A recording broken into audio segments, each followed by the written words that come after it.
So this is one of those videos that's pretty much just for me. Been studying about Samson in the Bible, and there was a really important thing I learned.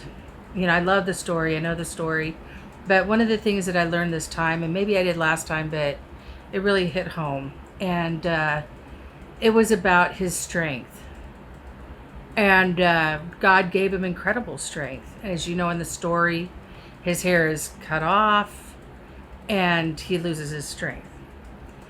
But in the courting of getting it cut off, he became boastful.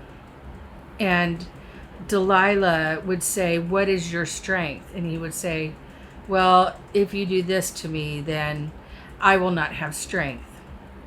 Now, I feel like he probably sensed her motives. But anyway, so that's how it kind of played out for them. And then she'd come back, people be like, "Well, go find out what it is. Go find out what it is." So then she'd go back and she'd say, "Okay, you're lying to me. What is your strength?" This ring light really shows up. And he'd say, "If you do this to me, this is my strength. If you take this away from me, like band my arms with thin cords, willows or whatever. And if you bound me with that, I won't be able to get loose." So what they do, he wakes up in the morning and guess what? His hands are bound tight with these willows. He had incredible strength. Popped him right out. And he did this several times, I think 3 times. And finally she's like, "Don't you love me? You're messing with me. Why are you not being honest with me? Tell me what it is that your strength is from." And so finally, she breaks him down. And he tells her that, it's because of his hair. And if you cut his hair, that he will no longer have this superhuman strength. Well, he wakes up in the morning and his hair is cut.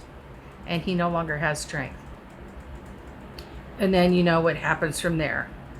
They take him to the temple. They ridicule him. They tie him up and they just ridicule him and everything. And God, he prays to have strength back. He apologizes, prays for strength back. God gives him the power and the strength back, and he pulls down the pillars that brings down the temple on everybody. Okay. So how that got me was, I think I've been a little bit of a Samson in my life. My story is different, but there are things that I have lived through in my life, and I've heard, "Oh, well, look at you. You're so strong. You did this. You made it through this." And I would say that, no, I am not strong. I am not. My cheek is hurting. But a part of me is like, well, dang, I did kind of make it through it. But it's been a wrestle my whole life.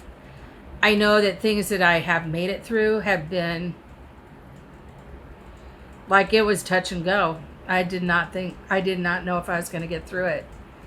My mom taught me something when I was like 13 years old. She taught me to endure. She said, "Leslie, nothing is going to last forever if you can just get through this time." And no better words were spoken to my soul. I took that and I held on to that. And she was right. She was right. If I could just hang in there, then it would be over. And having that knowledge gave me so much power. A funny way. Housekeeping. You got this huge pile of dishes. Now, I hand wash my dishes. We have a dishwasher. I put like bread and stuff like that in it. I do not use it as a dishwasher because I grew up washing dishes. And to me, it's quicker. I feel like I'm getting it cleaner because I put my hands on it. And so I'm a dishwasher. And I'm pretty much stay on it. Every now and then I'll slip a little bit and you'll have a pile. And I don't know. I mean, you kind of dread doing it. But then a part of me is like, oh, yay. I'm weird. And don't call me and ask me to wash your dishes. As long as you give me a chair, I might do it. But anyway, So yeah, that was a big revelation that I can do dishes while sitting. Like I'll just do them all day long. But anyway, I digress. Um, but I learned that the dishes would not last forever. So just get in there, start it. Don't think about it. Start it, and once I get going, my OCD will kick in, and man, I'll be, going after those little marks, and just for I know it, I'm done. And I've used that enduring principle throughout my life in so many things, even horrible things. Um, I remember, especially medically, there was a thing I had to have a blood gas done before I was able to move from one hospital to another. And what they do is they get in your wrist with a needle and they dig around, they try to find this artery, okay? And they'll keep digging until they find the artery. And the tech spent 15 minutes here on my wrist, 15 minutes up here in my elbow, and could never find it. And I'm just being cool. And so then the ER nurse came in. 15 minutes digging in this wrist, no luck. So then they call in the ER doc. 15 minutes in this wrist and 15 minutes in this elbow. Digging, could not find it. And, I'm being pleasant. I'm not being angry. I'm definitely over it, but they don't know that. I am not showing that in any way.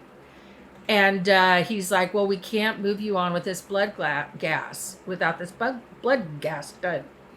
And I was like, listen, I've been a good sport, but we're obviously not going to get it because my veins keep rolling. We're just going to have to go on. But the whole time I'm sitting there, having them dig that needle around and around and around in my flesh was just terrible. And all I could do was just hang on to the fact that this isn't going to last forever. And I knew that once the ER doc got me, there wasn't nobody left. Nobody left to come do it.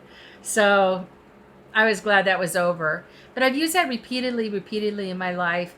And that has helped me to get over things. I go through these things and I get over it. Things happen to me. I was just in a car accident. You can't plan for it. You can't. It just happens. It's an accident. And you just got to get through that. You just got to get through so many things. But then once, you tell someone, oh, well, I was in an accident. Oh my gosh, are you okay? How was it? And they're, oh, you got through it. You got through it. Well, I didn't do anything. I got ran into. I wasn't injured, and it's something that happened. I don't think I can take any props for coming out of an accident. I don't feel like I can take props for coming out of, some of the things I've done. I don't think I can take props for living through a heart attack and all that bypass stuff. I don't know what happened. I still have no memory whatsoever. If I was getting through it, I heard I was pleasant and I was fun and I was nice, between coming to the hospital and then my bypass. But I have no recollection of it. I probably handled it the way I did the blood gas. But, oh, you survived this. You did this. You overcame this. There was no other option. I wasn't in the driver's seat. I absolutely was not in the driver's seat. I've never been so not in the driver's seat, But there's a little temptation. The adversary knows where to work on you. And I truly feel like what I just said, that I didn't do this. I endured, made it through, whatever. But there are no accolades for myself in the end. Because you don't have a choice. You just have to get through it. But the adversary does talk to me and he says, hey, look at you. You're tough. You're tough. Now, as far as ladies are concerned, you may not want that rep. With me, I come from a cowboy heritage. If I'm told I'm tough, that means something to me. In my era of growing up, if you finished all the food on your plate, you were a good girl.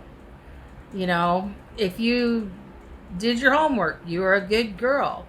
You know, I'm pretty much based on achievement.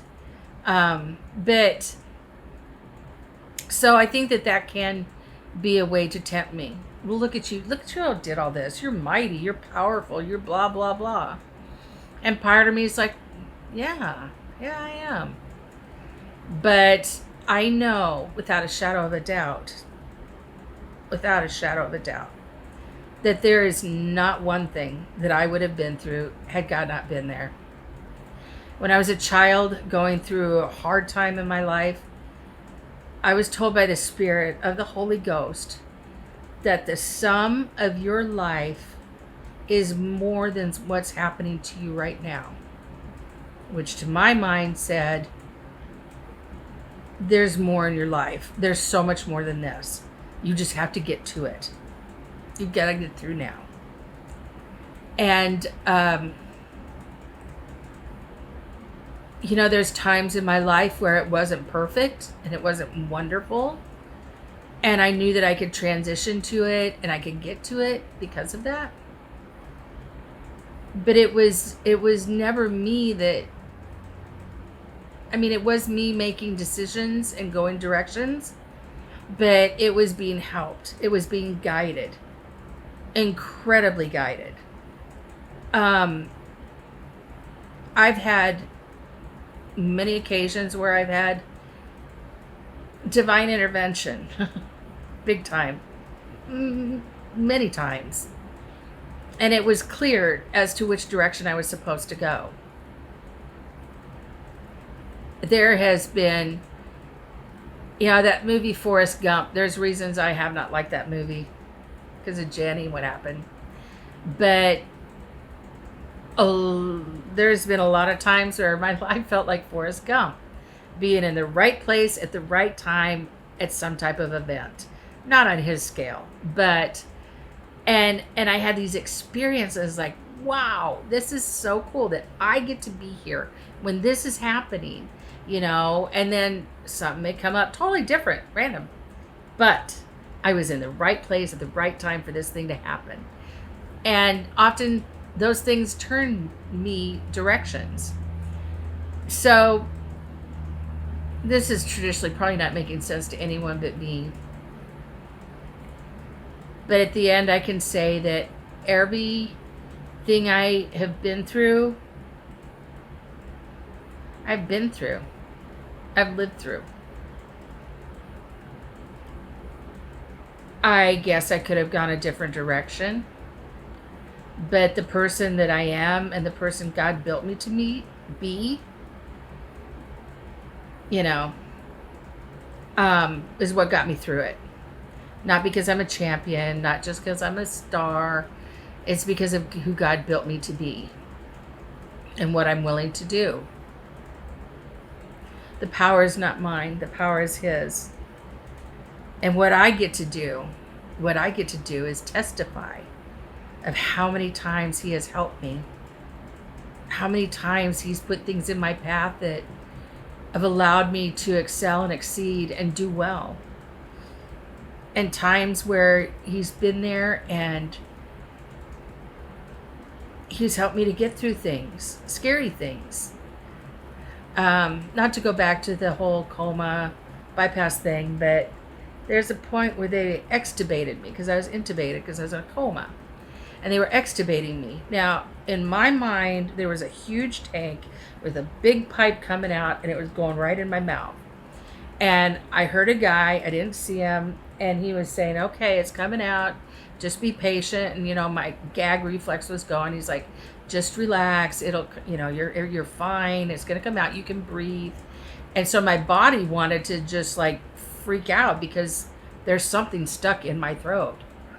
But I had to tell my mind to listen to Him and that I could breathe.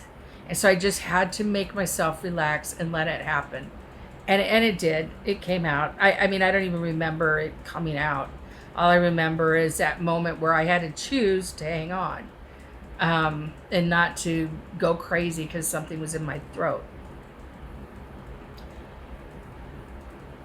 Um, there's so many people who shy away from things or think they can't do things. Oh, I could never do that. And I'd always say or feel to say, don't say that, because that's what you're going to have to deal with, you know? And I tried not to say it. And I've always tried not to live in fear. But you would be amazed at what you can live through. You'd be amazed. We are never, ever alone. We always have heaven pulling for us. And not just for us Christians, Mormons, Americans, whatever. It's that junkie on the street who's overdosing.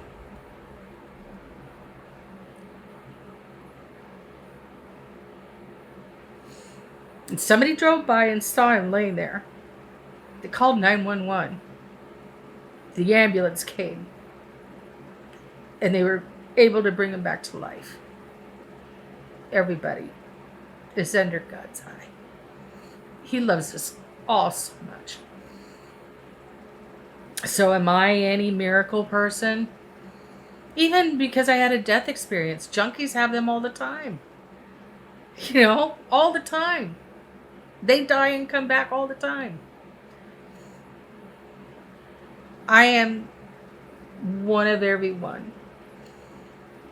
We are all one. Whatever our story is, whatever our challenge is. And I guess as we rise to those challenges and become successful, we can look back and feel good about it. As long as we remember how we got through it. And if you don't believe in God, you don't see his hand, look harder. Look harder. Sending love out. I wanted you to see my St. Louis Day of the Dead shirt. Go Cardinals.